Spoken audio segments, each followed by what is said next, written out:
Assalamualaikum warahmatullahi wabarakatuh.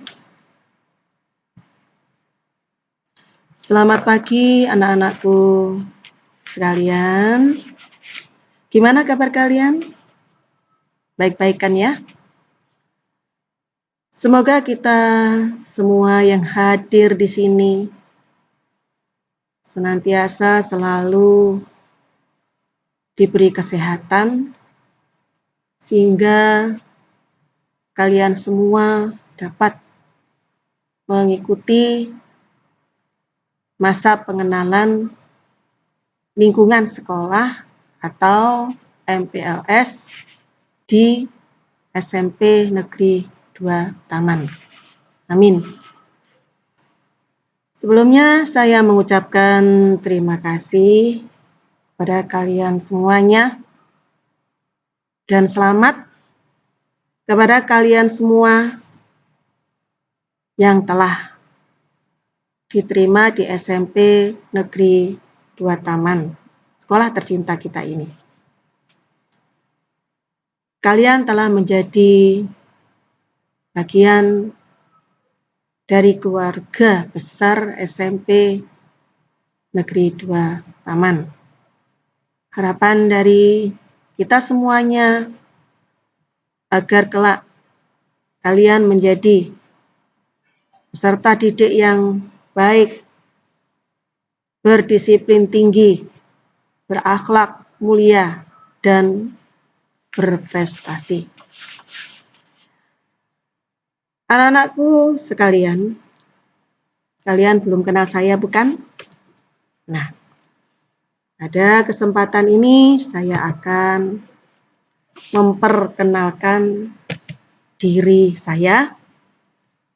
Nama saya Bu Marti Junaini. Panggilan saya di sekolah Bu Marti. Saya mengajar mata pelajaran PPKN. Beda ya nak ya dengan di SD.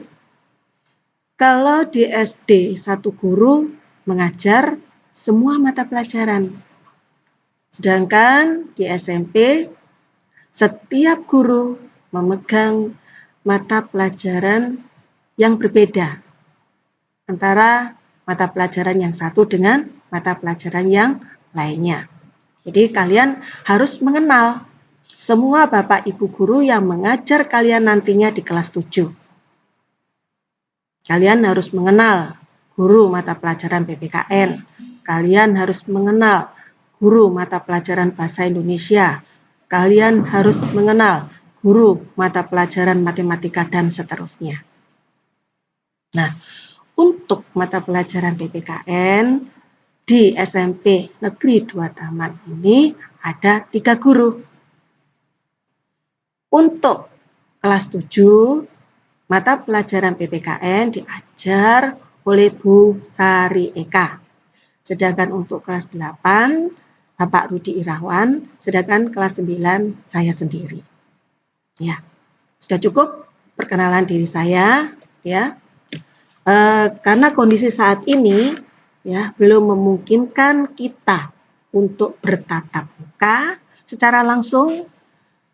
Suatu saat nanti jika kondisi sudah normal dan kita sudah berkumpul di sekolah di SMP Negeri 2 Taman, kita akan bisa bertemu dan bertatap muka. Ya, kita masih tetap semangat ya, meskipun kita pelaksanaan pembelajaran. Masih semangat ya anak-anak ya? Kita lanjutkan, kita mulai pelajaran tentang belajar efektif.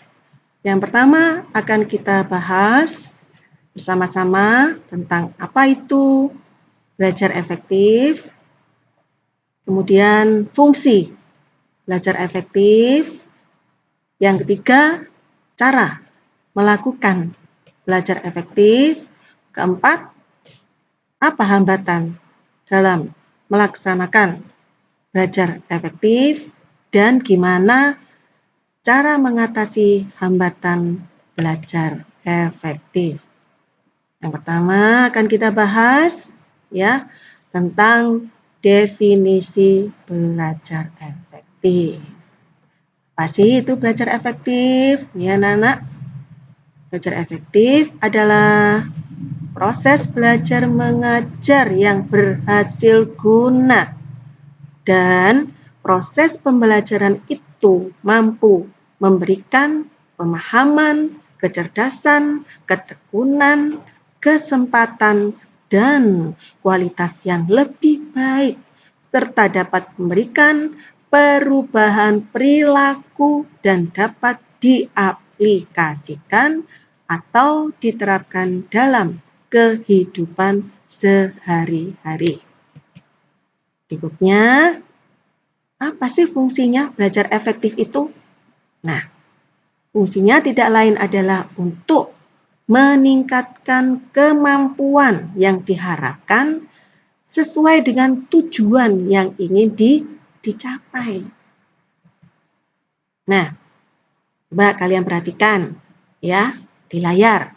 Apakah kalian pernah mengalami hal yang sama seperti gambar di bawah ini? Mau belajar ngantuk, tugas banyak pusing, ya. Tentunya di antara kalian ada yang pernah mengalami hal yang seperti ada di layar. Nah, gimana cara kita melakukannya untuk menghindari semuanya itu? Untuk menghindari malas belajar, untuk menghindari ngantuk saat belajar. Nah, cara yang kita lakukan bermacam-macam. Yang pertama, rajin membuat catatan pelajaran. Ya. Saat kalian belajar, saat kalian membawa buku pelajaran, membuka buku pelajaran, ada catatan-catatan yang penting, nah itu kalian catat. Atau kalian bisa memberi tanda memakai garis bawah ya yang berwarna-warni atau bisa juga memakai stabilo. Ya, itu menandakan bahwa catatan itu penting untuk dibaca agar tidak lupa. Kemudian berikutnya, membuat perencanaan yang baik. Semuanya itu harus direncanakan agar semuanya bisa berjalan dengan baik, agar bisa memperoleh nilai yang baik. Itu kalian ada rencana, ada program. Apa upaya yang harus kalian lakukan agar kalian memperoleh nilai matematika yang baik? Nah, diantaranya aku harus sering mengerjakan latihan soal-soal misalnya. Nah, itu contohnya. Kemudian berikutnya adalah disiplin belajar. Ini sangat penting buat kalian. Ya, disiplin belajar, membuat jadwal belajar. Jam berapa kalian harus belajar? Ya, jam berapa kalian harus istirahat? Ya, harus ada jadwal untuk belajar, ya. Kemudian berikutnya, cara melakukan belajar efektif yang berikutnya adalah menanyakan hal yang belum paham. Saat Bapak Ibu guru menerangkan, menyampaikan materi pelajaran, ada yang belum kalian paham, ada yang belum kalian mengerti, itu kalian tanyakan sampai kalian paham atau mengerti. Nah, itu sangat perlu.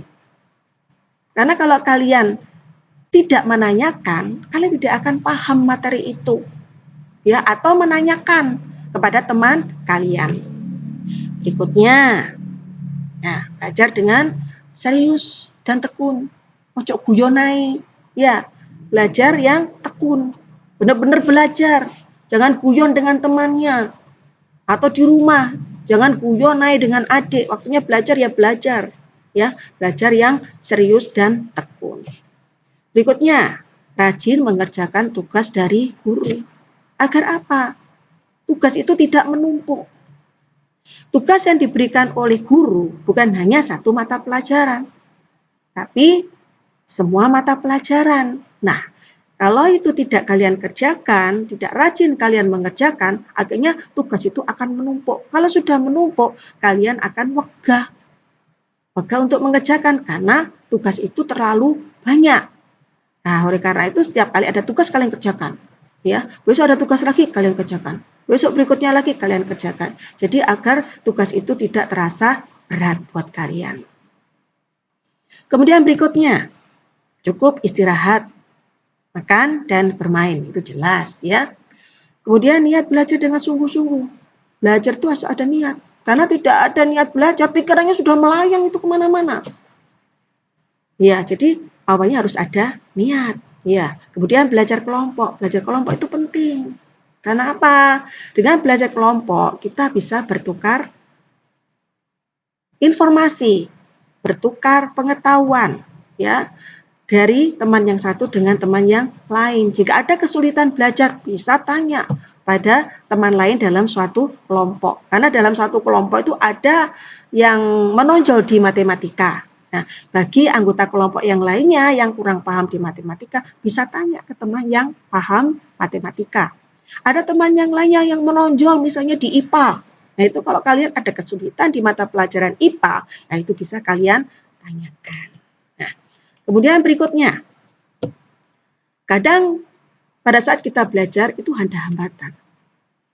Nah, hambatan dalam melakukan belajar efektif itu ada hambatan yang dari dalam, ada hambatan yang dari luar. Hambatan yang dari dalam, misalnya contohnya, kesehatan fisik yang kurang baik, mengakibatkan tidak dapat konsentrasi dalam belajar.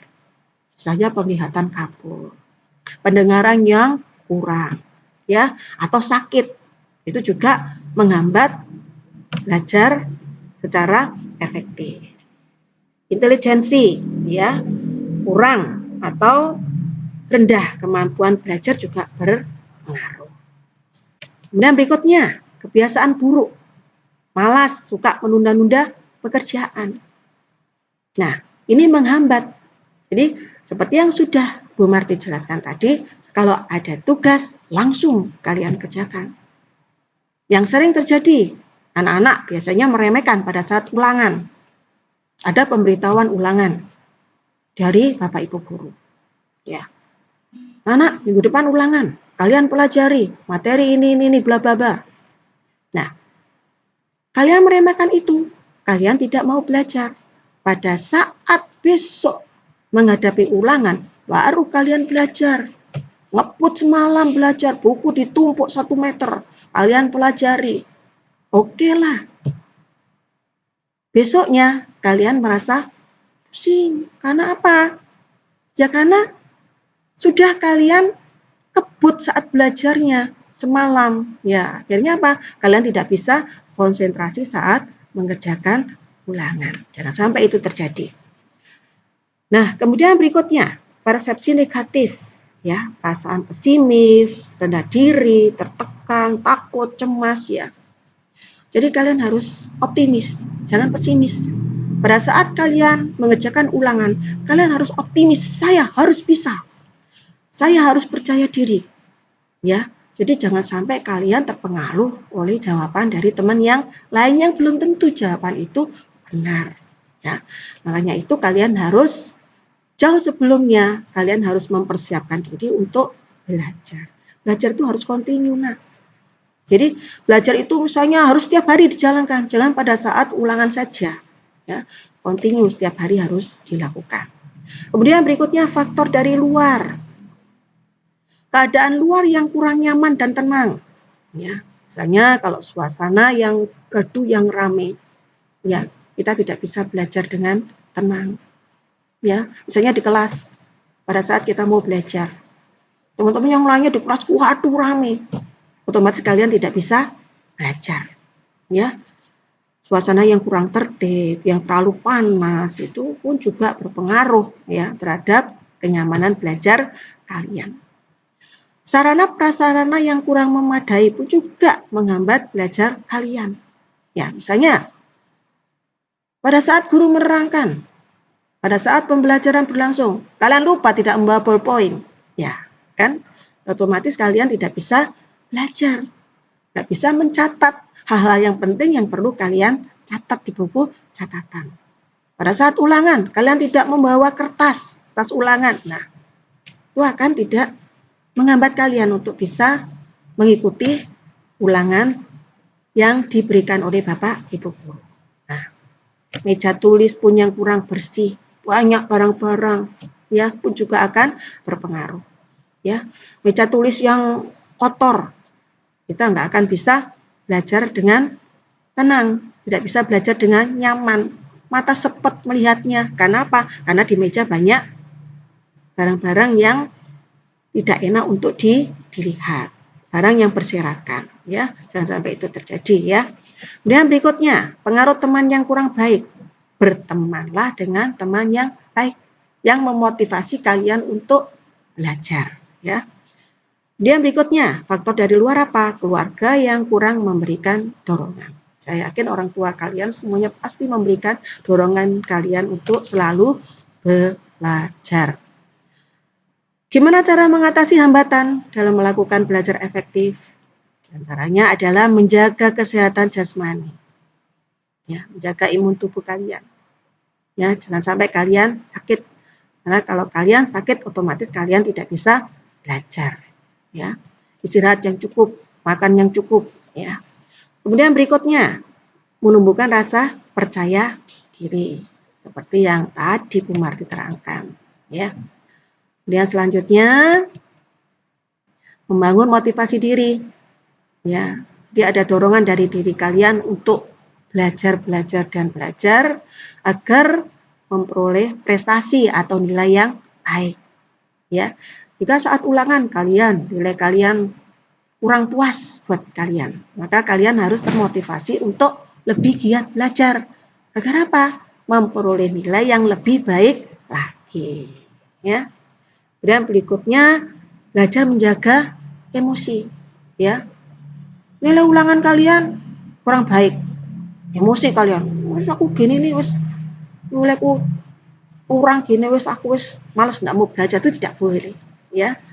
Nah, berarti kalian tidak menjaga emosi kalian. Kalian harus termotivasi. Ya apa carane supaya nilai kalian bagus? Otomatis ya harus belajar dan belajar.